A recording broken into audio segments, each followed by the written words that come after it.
Through no fault of yours, you have lost a TV viewer, Harvey Nelson, aged 8, of Salisbury, Maryland. Harvey, though not a Catholic, attends our school, and 2 weeks ago his house fell in on him. A priest stationed here was transferred. He asked his sister in school who it was who took his good friend away, and she gave him the simple answer, why, Harvey, the bishop changes all the priests, since you are the only bishop that he knows.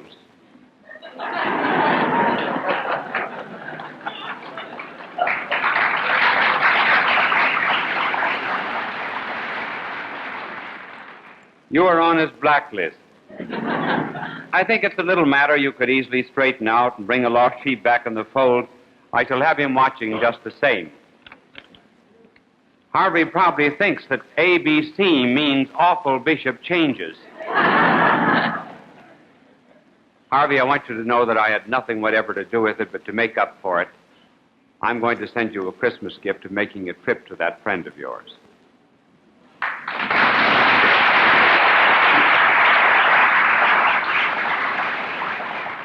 The subject that we announced for this evening is capital always right, or is labor always right?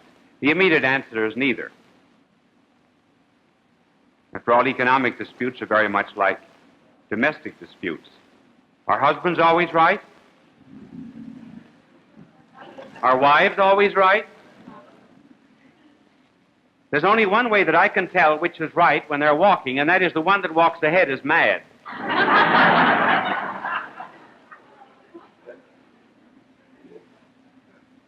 Perhaps for a long period of time, one side might have been very much in the wrong, but it's possible also for another side every now and then to be in the wrong. At the present time, there are angels on both sides. But there's still a little nick in both, too. And it's very easy to talk about social justice, but one must be very careful that one does not become interested in social justice because of a failure of individual justice. It could very well be that some people go into social justice simply because they feel a wrong on the inside, so they compensate for it by trying to right everyone else's wrong. Remember, that's what David did, the great Jewish king. One day the prophet Nathan called on him and told David about a grave case of social injustice. He told him of this poor man who had one ewe lamb, and he loved it as he loved a daughter. And the rich man who lived next door, because he was making a feast for visitors, came and stole the ewe lamb. And when David heard of it, his anger rose in righteous indignation, and he said, "This shall not be. He's worthy of death."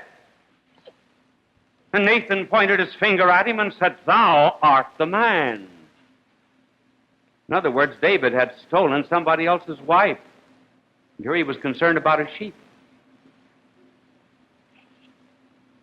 So when there's talk of social justice, whenever I hear anyone get very vehement about social justice and insist on this or that, there's always one question I always want to know. How much does he pay his housekeeper? And then I cannot see either why, for example, we should have chaplains for labor any more than chaplains for capital.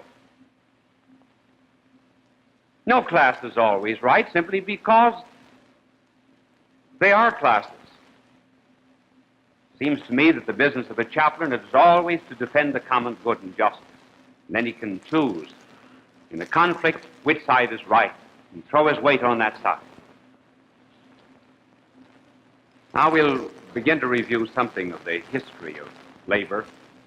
And believe me, labor had a hard struggle through the centuries. So first of all, the history. Secondly, some suggestions of a problem. And thirdly, a solution. First of all, the history. The history of labor through the centuries has passed through these stages and almost these crucifixions. First, there were slaves. Then there were serfs. Then there were servants. Then there were employees. And finally, now, there are free citizens.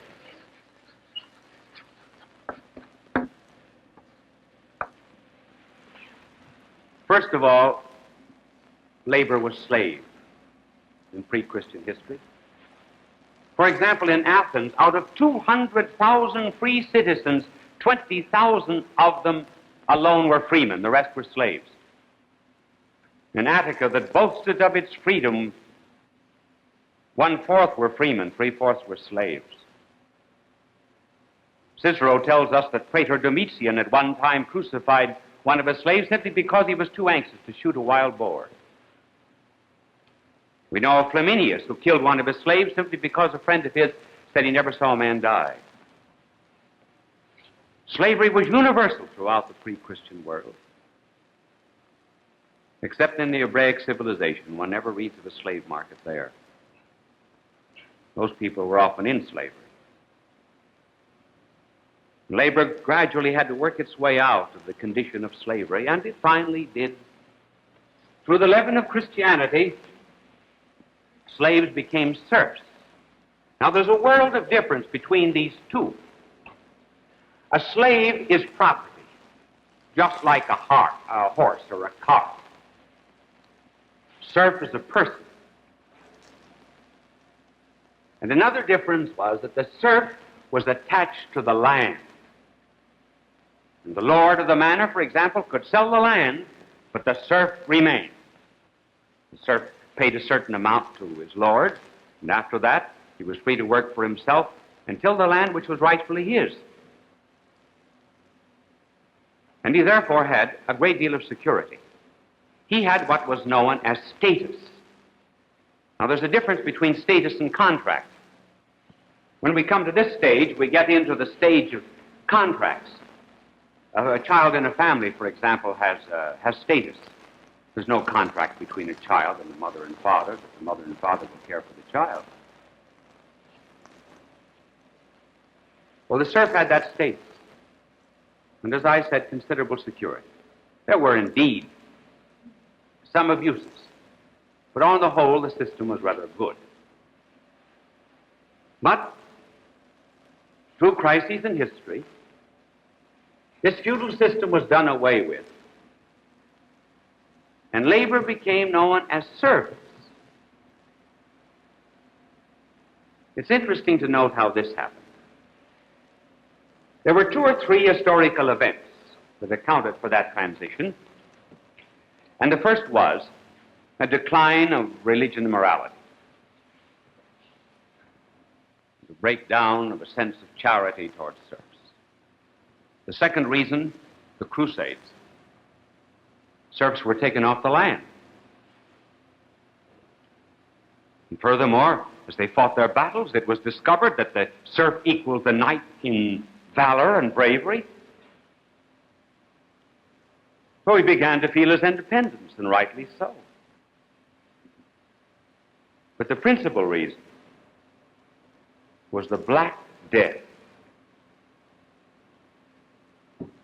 a plague that swept over all Europe in the year 1348.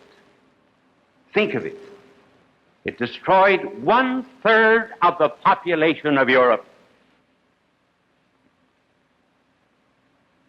There was not a house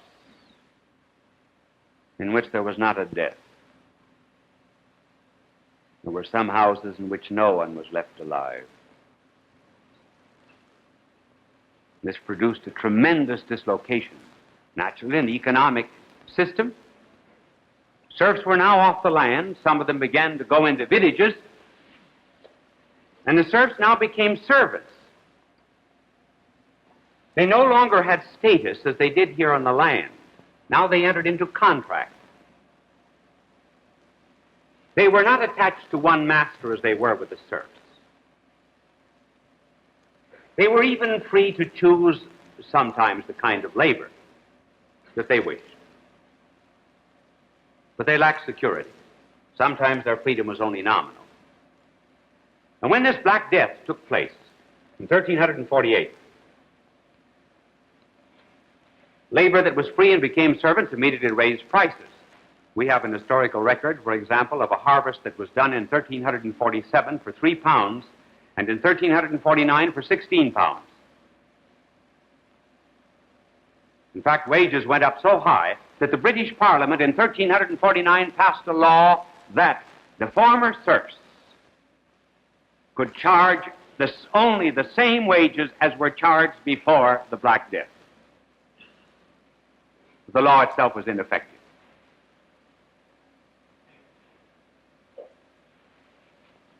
This servant condition continued, and rather unhappily produced some peasant wars until the beginning of capitalism. And those who were once slaves and serfs and servants now became employees. Here the servant perhaps might have been with one other servant, but just had one master. The employee here was associated with many other employees, and in a great organization, the purpose of which was profit. Now, when capitalism began, labor sunk as low here as it has ever been. What was the essence of capitalism in the beginning? The essence of capitalism at the beginning was individualism, which incidentally was called liberalism. Be very careful of that term liberal, because remember that every liberal is in reaction to the last form of liberalism. And individualism meant, I want no church, I want no Bible, I want no moral law, I want no state telling me what to do with my property. The right to property is absolute, and I can do with it whatever I please. That was the essence of capitalism at the beginning. Secondly, capitalism said there must be no labor organization. And this was the argument in those days. If you, John Doe, link up with other workers, this organization makes your contract. That means you're no longer free to make a contract. And we do not want freedom of contract to be destroyed. The argument was spurious. This poor man that was standing before the owner of the plant had only the cap in his hand. He was not free to draw up a contract. When the employer had everything, the only way the poor employee could ever match the power of the capitalist was to associate with other workers in order to establish some associative power against the money power of the capitalist. Then the capitalist also said, be content with your lot. After all, remember here is Peabody G. Winterbottom. Peabody G. Winterbottom started in our railroad driving spikes in the ties, and Peabody G. Winterbottom is now the president of our railroad. And you'll be satisfied with your lot now. Maybe someday you'll be president like Winterbottom. He started at the bottom, so can you. But believe me, it's no consolation for 999 donkeys to die of starvation to know that the 1,000th donkey is going to be fed a carrot.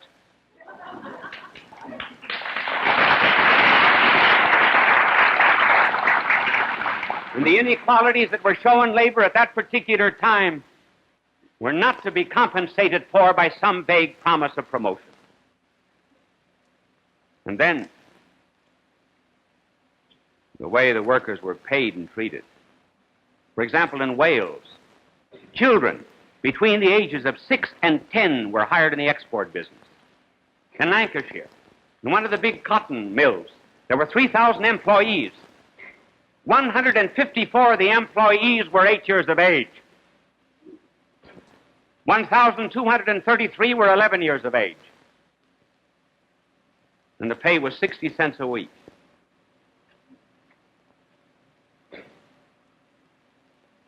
Well, in the face of these injustices and inequalities, labor insisted on a natural right, namely the right of association. So labor began to organize. There was a law passed in England that labor could not organize. There was the Le Charlier law in France to the same effect. Labor began to organize here. Knights of Labor at one time had 1 million members. There was violence, yes, there was murder, there were injustices which were inexcusable. There was also violence on the other side. And finally, labor and capital reached a point where now they are free citizens.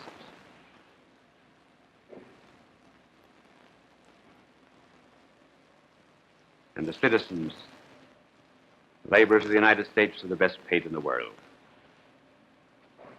That's the story. It was a hard struggle. Now a problem. I want to tell you, tonight is a spectacular. I'm using 2 blackboards. Here is a problem for the future. A problem that involves capital and labor.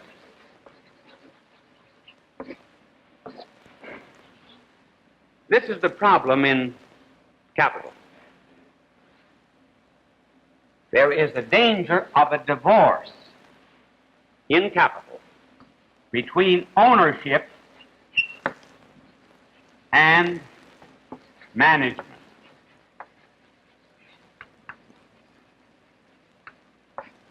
Between those who own and those who manage. Between the stockholders and the directors. They are not the same. The stockholder is interested in returns on his investment. The management does not own the plant. In one of the largest corporations in this country, the 18 directors own only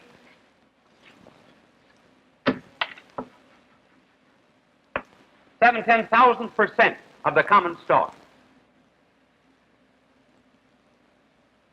Therefore, it's difficult to fix responsibility. There's not much responsibility here, except to receive adequate returns. And there can be a divorce in labor. And there can be a divorce in labor between the leaders and the workers.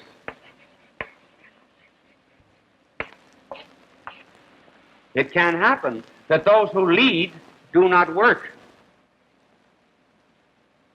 and those who work do not lead. These can be just as well paid as the directors of these big corporations. And they sometimes have just as much money to manage. Now, that divorce, if it ever happened, would be very serious. Now, how is the problem being worked out? It's being worked out very well. It's being worked out by management and labor or workers getting together to discuss the problems that are of mutual interest one to the other.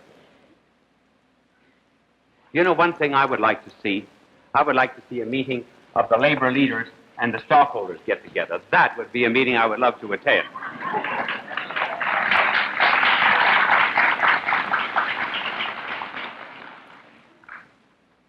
And there is actually a wider interest in developing now in both capital and labor.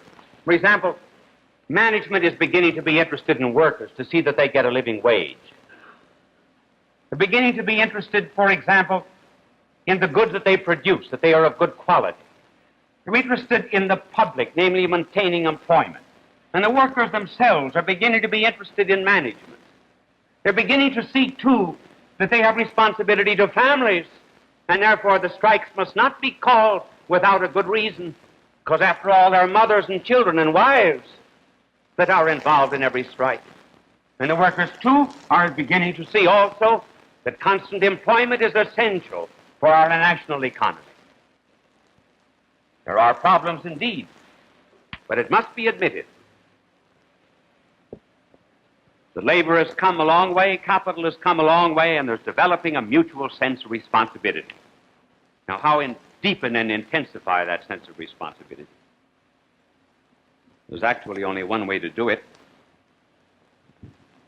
and that is through religion and morality.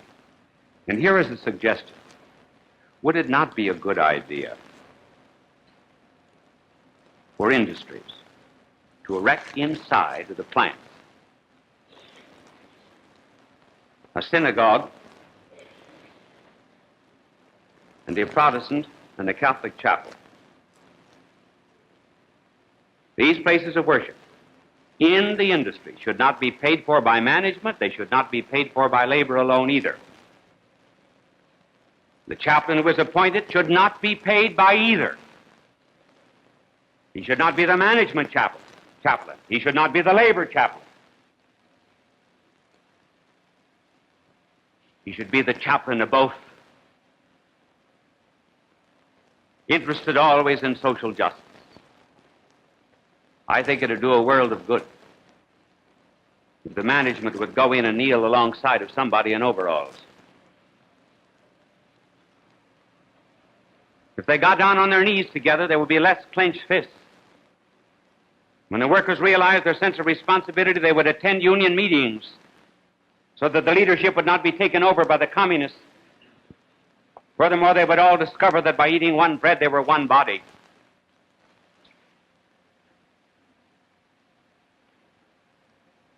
I hope a day will come when this will happen. We've got chapels in our prisons. Why not have chapels someplace before the prisons? Maybe if we had more of them, we wouldn't have to have them in prisons.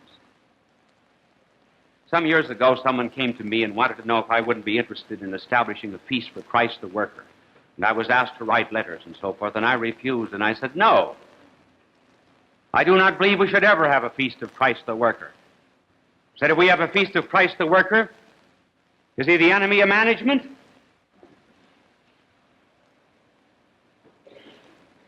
Did he not die for all men?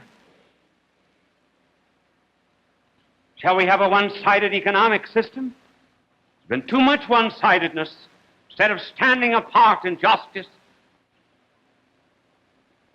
Furthermore, it must be realized that our blessed Lord was not just a worker.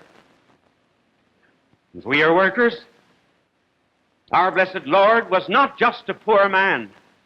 He was a rich man who became poor. He was not just a carpenter. He was the very Lord of the universe who worked as an artisan. He did not belong to one class in contradistinction to another class. He belonged to all men in common work, and he's the only one of whom rich and poor, capital and labor can say, he is one of... Or in anything below man. For example, valleys never began to smile and mountains rock with laughter. A pony never began to titter and then a horse gave a horse laugh. You just simply never meet laughter until you come to man. Man is the only joker in the deck of nature. And we say that man breaks out into a laugh, and he really does, because he breaks completely and totally with all nature. Now, why does he laugh? Well, we give three reasons among many. First reason why man can laugh is because he can see meanings in words. Now, that makes it necessary to define laughter. Now, this is not going to be a funny definition. Laughter is the unexpected juxtaposition of two ideas. See, that's not funny, but that's what laughter is. It must be unexpected. That's why you begin stories. Have you heard this one? Or if you have, don't say anything because I'd like to tell it. But laughter must always get meaning. Now, you take, for example, any kind of pun. A pun must always involve a common meaning and then an unexpected meaning. Now, let us take any pun at all. Take, for example, the story of the visitor who came in to visit this particular house. And the lady said to the 6-year-old girl, what are you going to do when you get as big as your mother? And the little girl said, diet. Now, it would have been terrible if you didn't laugh at that, because I would have to find another one. And the one that I had in the back of my head was that a blonde dies by her own hand. But...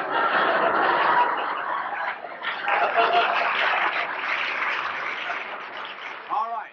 You like the second one better. We'll use that. Now then, here a blonde dies by her own hand. Now, there has to be, you see, a double meaning here. A horse, a canary, a cat could hear that story. They wouldn't think it funny. You think it funny? Why? Well, simply because you are able to get meaning out of it. There are two meanings there. There's the common acceptance of coloration, and then there's the other acceptance of death.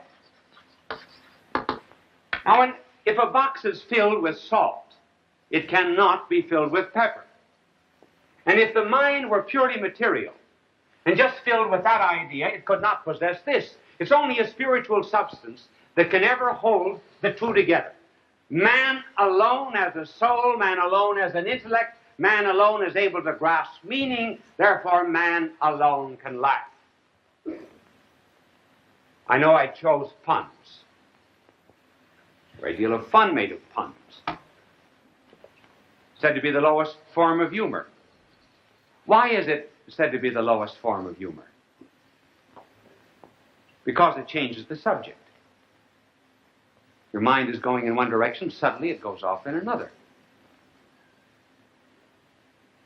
The best answer to those who say that pun is the lowest form of humor was the one that Oscar Levant gave.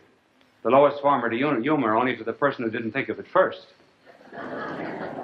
And then we must not forget that the greatest pun that was ever used in the history of the world was used by the Son of God himself. He saw a man fishing one day. His name was Simon. He changed his name. He changed his name to Rock. And then a year and a half later, he met him, and our blessed Lord asked who he was, and this man who was called Rock answered, "Thou art Christ, the Son of the living God." And our Lord answered, "Blessed art thou, Simon Bar-Jonah." That was his old name. "Thou art the rock upon which I will build my church." It was a pun on his name. And if the Lord uses puns, we can get along with them too.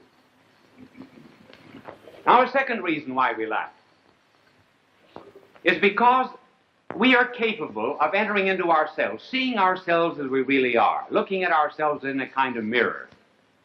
We can be pleased with ourselves, we can be angry with ourselves. If we were material, we could not do that, because a material thing cannot bend back upon itself. Now, for example, here's a piece of paper. Oh, yes, incidentally, this came from Houston, Texas. Remember, I said last week, has anybody got a Landon button? By Jove, they got me a Landon button. There it is. You know, I think I'll give this as a prize now. I will give this as a prize at the next election to any candidate for the Senate of the United States who will give a half-hour talk on television without notes or reading from a teleprompter. First prize.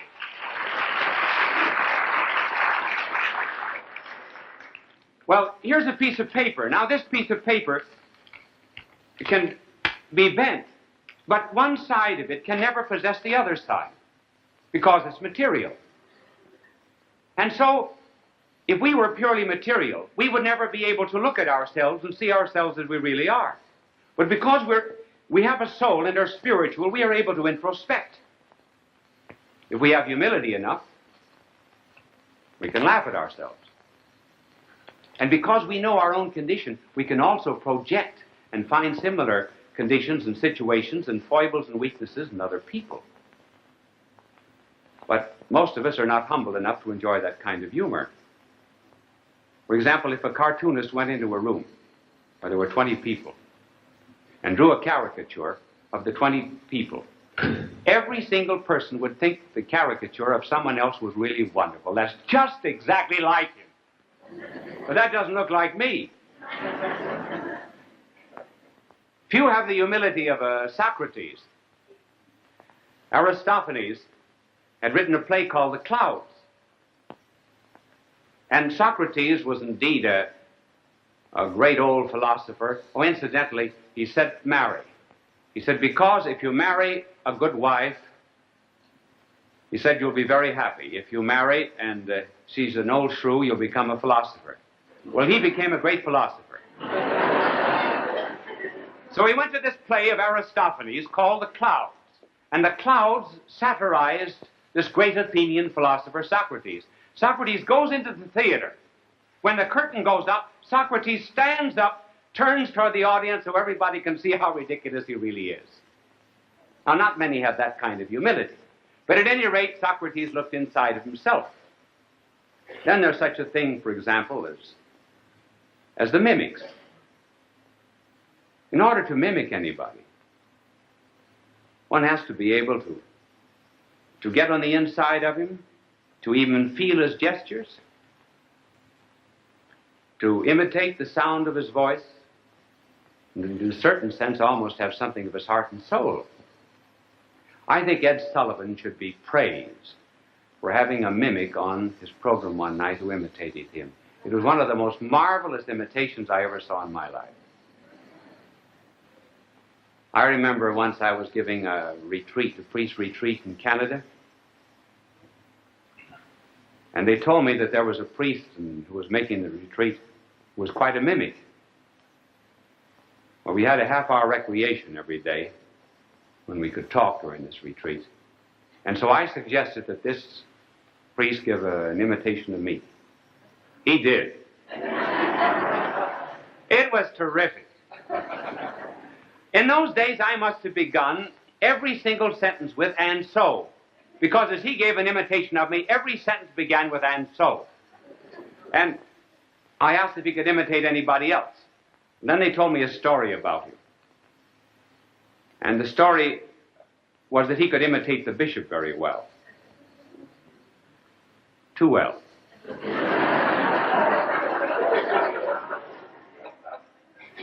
One night he called up two professors of the seminary who were very anxious to go to Oxford in order to do further studies in Latin. He called them up at 11 o'clock at night, and pretended he was the bishop, and gave them an hour's examination of Latin over the telephone.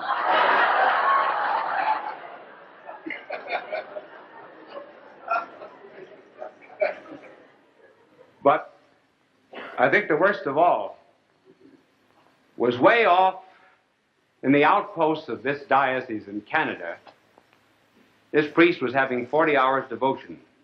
And this priest imitated the bishop and said, nobody ever gets out to your 40 hours, so I want to have a big crowd tonight on the altar. And he said, I want you to have the 20 priests who are within an area of 30 miles of you to come to the 40 hours. You call them up. I will be out there, but I want to meet all of the priests 10 miles from the church. Each of them must have on a silk hat. There was only one silk hat in an area of 100 square miles. Priests wondered why the bishop wanted them to have on silk hats. They all gathered 10 miles from the place, and of course the bishop didn't appear. The priest was changed later on.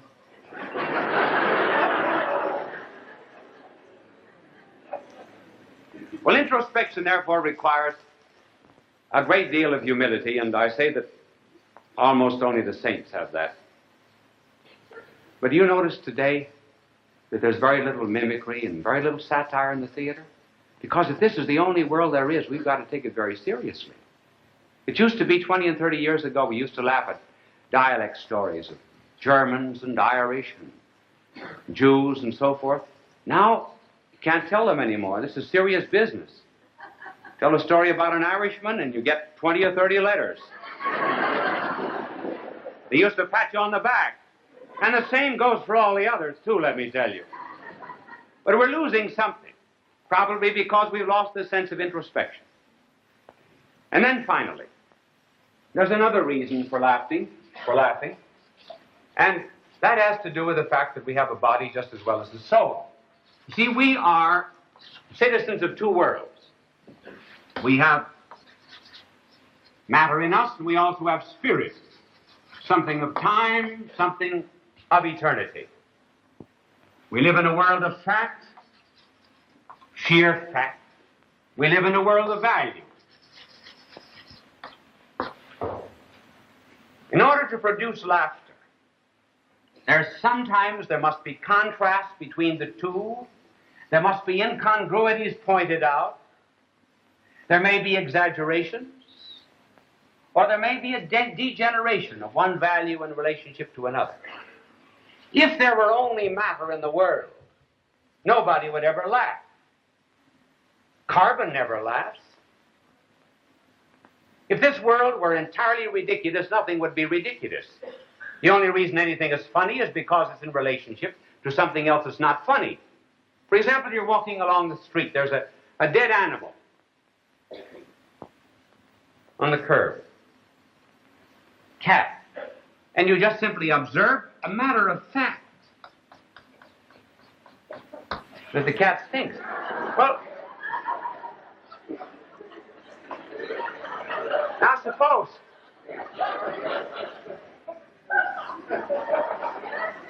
you're not supposed to laugh at that. That doesn't prove my point at all. I got to pull this out somehow or other. All right. All right. Suppose that immediately after you saw that dead cat, that you met a man whose name was Mr. Stinker. Oh, thank you very much. Well, now why? Here, simply because here there is actually some kind of degeneration or decline of values. And that holds for any value, whatever it be, intellectual, moral, spiritual, religious, political. Take, for example, a decay of some intellectual value. Think of how many stories are provided for the fact that a boy comes home from school, he's in the 3rd grade, he's got an arithmetic problem. He gives it to his father can't work the problem. The boy loves that. Why? Because the father's dignity has been pulled down. Is there anything funny to a child than to see his father stumble over a rug? Now, if there were not dignity, there would not be any humor or laughter. And then, not only for the intellectual, but take, for example, the moral. You see a man walking the street, a very dignified man. He may have on a silk hat. And he suddenly slips on the ice, and both feet go out from under it. Now, why is that funny? You see a tree fall, you never laugh. See a chimney fall, you never laugh. See a dish fall, you don't laugh. But you see a man with a silk hat on fall, you do laugh. Maybe it has some relationship to the great theological doctrine of original sin and the fall of man. But I believe that I believe, however, that there is a kind of a moral judgment. We're saying that anybody that's so proud really ought to be humbled. Ha, ha, ha, he fell.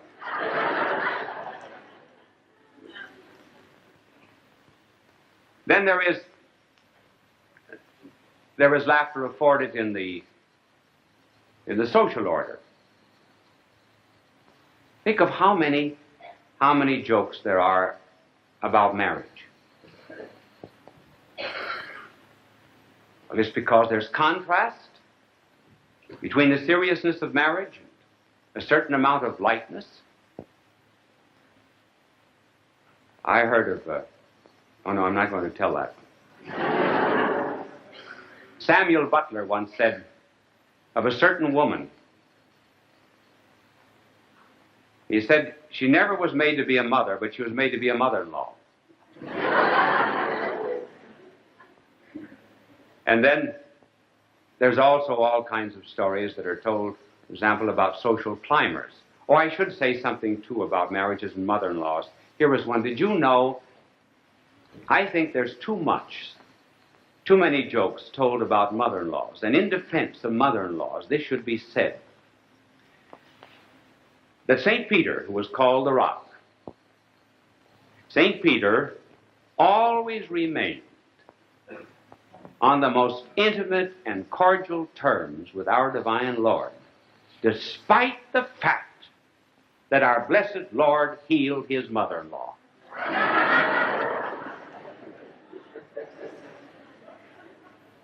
Then there are the incongruities of the social order. For example, Bob Burns used to tell the story about an aunt of his down in Arkansas. She always tried to crash the society of this little town in Arkansas, was never able to do it. Finally, she succeeded in inviting all the great ladies to tea. Her husband was not very social, so she sent him upstairs, and she said, "Don't you dare come down while any of these women are in this house. Don't you dare." And she served tea to the ladies. Everything was getting along fine. But after an hour, there was a voice heard from upstairs, shouting down. And the voice said, "Ma, there are only clean towels in the bathroom. Is it all right to start one?"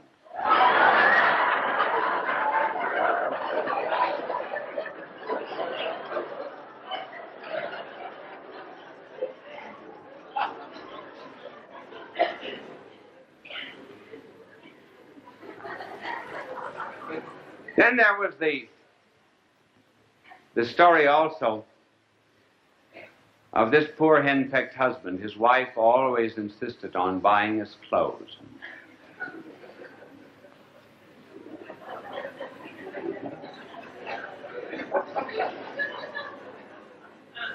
So this time when they went into the clothier, he tried on one suit after another.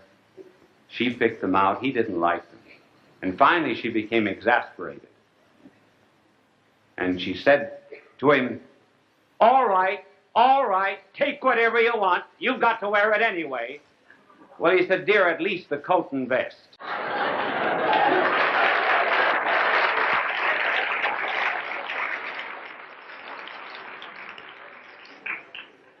Well, the point we're making is that it takes a world of fact as well as a world of value to make anything humorous. That is one of the reasons why there can be so much humor associated with very serious subjects. The more serious the thing is, sometimes the more light it can be. There's nothing funny, for example, about a dog running down the street, but a dog in the middle aisle of the church is about one of the funniest things that you could ever look at in the world. And then the remarks of children in church are always very funny. No, I won't tell that one either. For example, you often see men walking the street with their hats on the side of their heads. Nothing funny about that.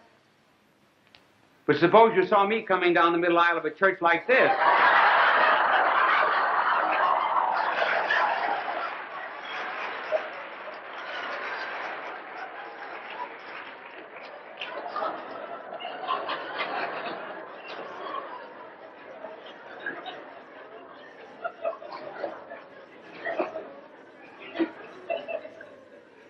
You see, you've got to have the contrast, don't you, of the spiritual and the material.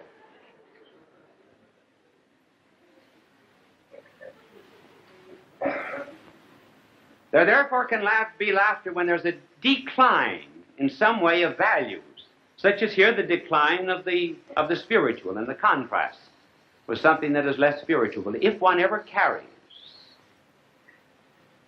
the decline of values and of the spiritual a little too far, then there's no longer laughter. Then there's villainy. That was why Aristotle said that laughter must never go to the point of giving pain. Certain people do things when they're well that are very funny. And they do things when they're sick, and one dare not laugh at them. That would, because why? The sick are very close to the destruction of all values, or the greatest of all value, which is life. And therefore, they're not to be laughed at. I don't know whether there's anything amusing in this, but it always strikes me as funny. Do you know that I think that one of the funniest things in the world is to see Molotov at the United Nations. Here's a man who has participated in the seizure of northern Vietnam, of Korea, who has enthralled and put in slavery 37 out of every 100 people in the world, I think it's extremely funny to see this arch-revolutionist wearing pince-nez glasses. Somehow or other, the two just simply never go together. To me, it's just as funny as Rocky Marciano going to a ring with evening clothes. Well, see, behind it all is the fact of play. Laughter is play, and particularly the kind of laughter that has no purpose. Something that's just very amusing. Funny things, nonsensical sayings like, "What did the moths eat before Adam and Eve wore clothes?"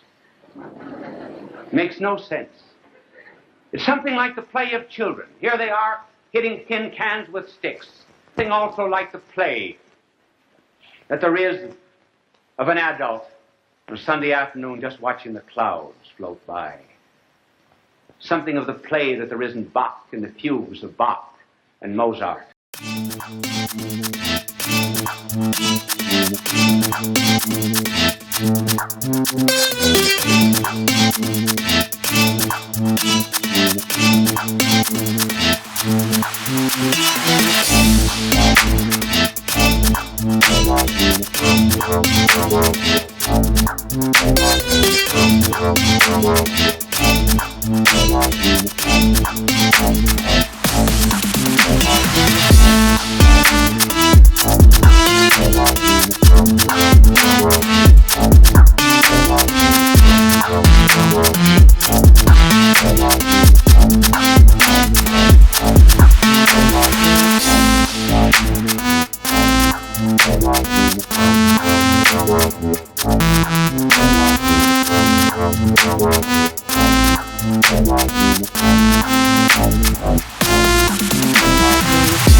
Thank you.